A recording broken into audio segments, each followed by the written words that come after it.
I remember when I was a student, rabbinical student, my favorite little game was when I visited a synagogue, I tried to guess what a sermon was about based on the first paragraph or just an opening line. So here is another.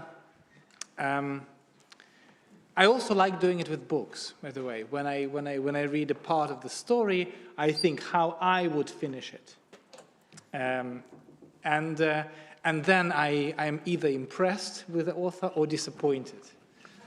So here is a Hasidic story about the prophet Elijah. We had a reference about this prophet in the Haftarah, but the Hasidic story made something very special about this prophet. So I will read you first half of the story, and then we will try to guess.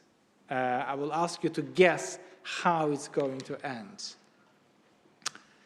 A pious and wealthy Jew asked his rabbi, "For about 40 years, I've opened the door for Elijah every Seder night, waiting for him to come, but he never does.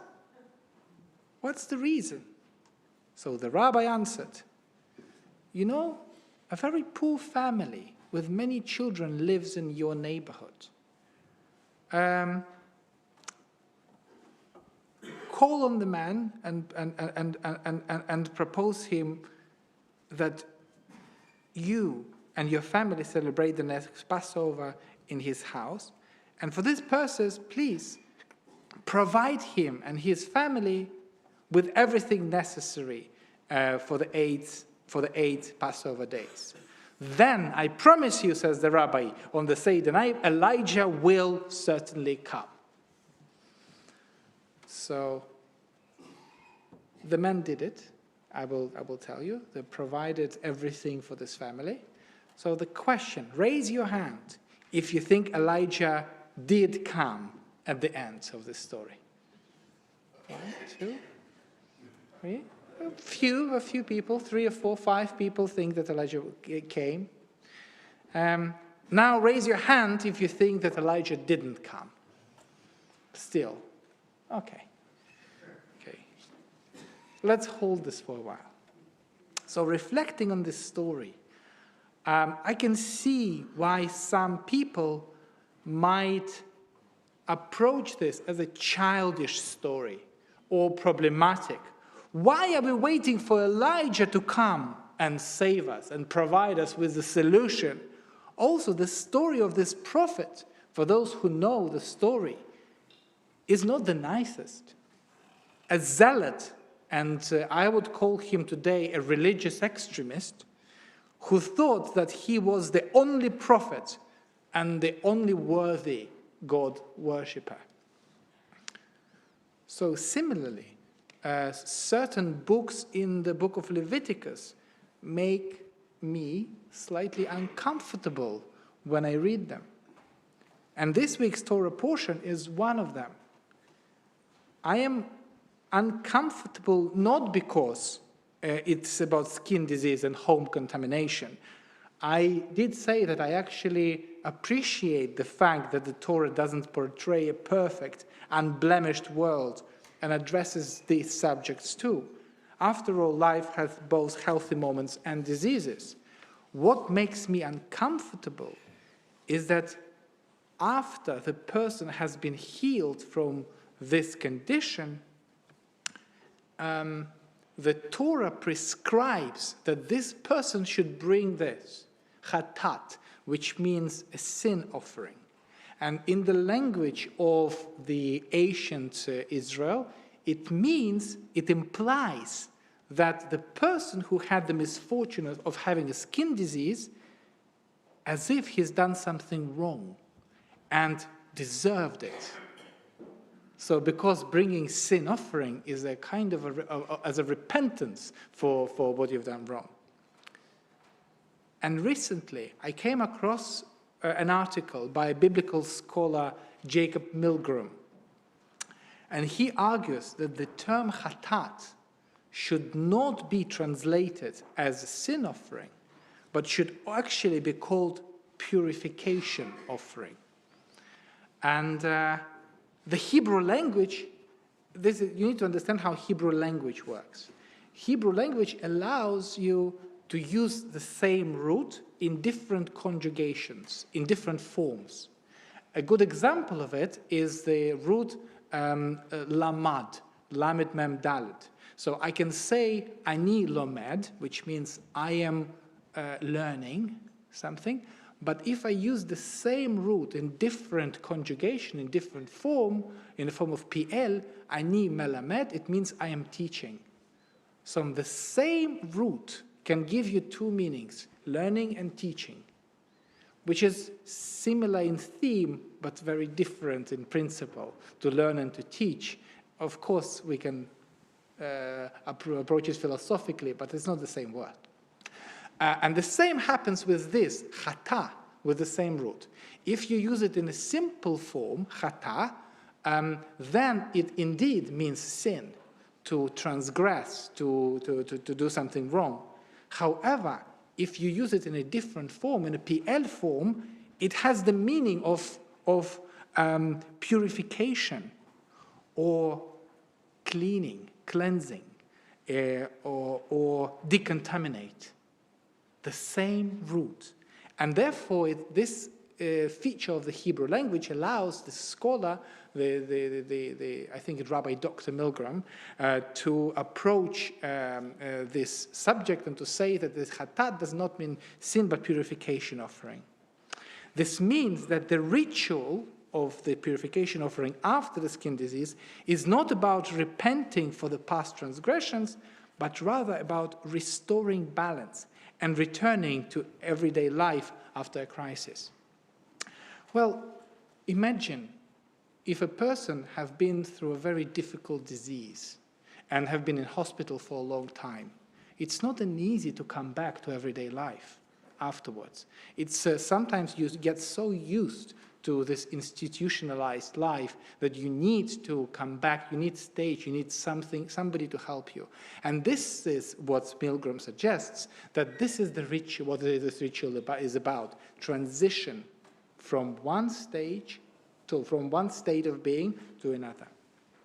So this way ancient priests perform a significant role. They stepped into places that many other people would consider a no-go zone.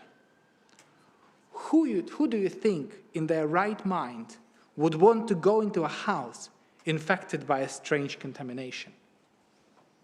Very few people would step their foot into there, especially when there was no knowledge about fungi and how to treat it.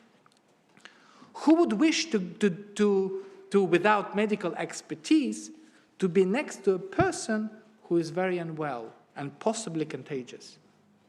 So again, and this is perhaps the most important role of religious leaders of the past, of Kohanim, of priests, was to enter spaces that other people consider a no-go zone. I need to tell you a personal story. Early in November, just a month after October the 7th, and I think that it was just the beginning of what we would call the protests, the pro-Palestinian protests in central London. On Saturday, I had an event. I had a mixed faith blessing to take part in central London. And to do so, I would have to leave the synagogue after the service and take a tube to Westminster and walk through the Parliament Square into the venue where the wedding took place, or the mixed faith blessing took place. And halfway, and the timing was so that I had to go through the crowds of the pro-Palestinian protest.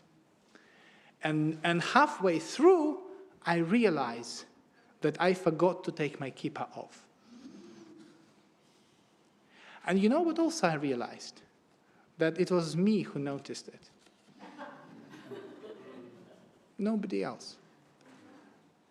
And I think it's important. It's important not to over-dramatize the significance of these protests, and not to overestimate the hate that's happening there. Literally nothing happened to me on that day. I'm not saying that there are no individuals who could have possibly said something to me, but I was an eyewitness. I was in the middle of it. And again, some people in the Jewish community consider the Parliament Square on Saturday afternoon as a no-go zone. And I do think that we have something to learn from these priests and to actively go to these no-go zones. So, reflecting on this important role of ancient caregivers, so Nancy Weiner and Joe Hirschman wrote their book, Maps and Meanings. So this book is lessons from the book of Leviticus for contemporary caregivers. And they interpreted this week's Torah portion this way. We need to step out of our comfort zones, remove our actual and metaphorical finery, and allow others to witness our human frailties and vulnerabilities. So perhaps this is one of the most critical roles that religion can and should play in this world, stepping out of our comfort zones, like these priests did, and being present for people whom others consider impure, unclear, suspicious, raising questions that others are afraid of, and creating spaces that welcome those who are not welcome anywhere else. Because if not us, who? Who else? If someone reaches a dead end and doesn't know where to go next, they need someone next to them. Even if I, as a religious leader, doesn't know what to do, at least this way, they will not be alone. In the Jewish rabbinic folklore, the prophet Elijah, I think, plays exactly this role. During his life, he was a radical zealot, and he was often left alone in difficult circumstances. However, after his disappearance, this is the only prophet, by the way, about whom it's not written that he died. He just disappeared. And this is why the later tradition says, oh, he will come back and announce. And this is why. It's a kind of a play with words, but still. So, however, after his disappearance, he became a character who people are waiting for to return. Jewish tradition assigns the prophet Elijah an essential role, believing that he will one day return to announce the time of peace and redemption for all, which some people call messianic time. But the simplest way to explain it is that time with no wars. There are many stories in the Talmud where Elijah suddenly appears to kings and rabbis and other leaders and to help them to resolve the most complex issues. Often, this appearance was in the form of a different person, someone the king knows. But it was Elijah, but it appeared in the form of somebody else. So far, he hasn't come to us. And most likely, he will not come this year. So many difficult issues remain unresolved. However, I think that this anticipation of Elijah is forcing us to think about it. Why is this world full of inequality, injustice, wars? Why did we allow it to be so? These questions, as well as the idea of Elijah's miraculous appearance, can make us uncomfortable. And I would like to argue that being uncomfortable is the only way to change. So perhaps entering difficult conversations and entering no-go zones can provide us with hope. Perhaps I think this is the only hope. The hope is that one day there can be change. One day we can live in a different world, but to achieve this, we must enter unentered places and speak about unspoken topics. And here is the end of that story. The man did as Rabbi told him, but after Passover he came to the Rabbi and claimed that again he had waited for Elijah in vain. The Rabbi, so those who thought that Elijah wouldn't come, you're right. The Rabbi answered, I know very well that Elijah came on to Seder night to the house of your poor neighbor. But of course you couldn't see him. The Rabbi held a mirror before the man and said, look, this was Elijah's face that night. So those of you who raised hands that Elijah came, you are right too. Shabbat Shalom.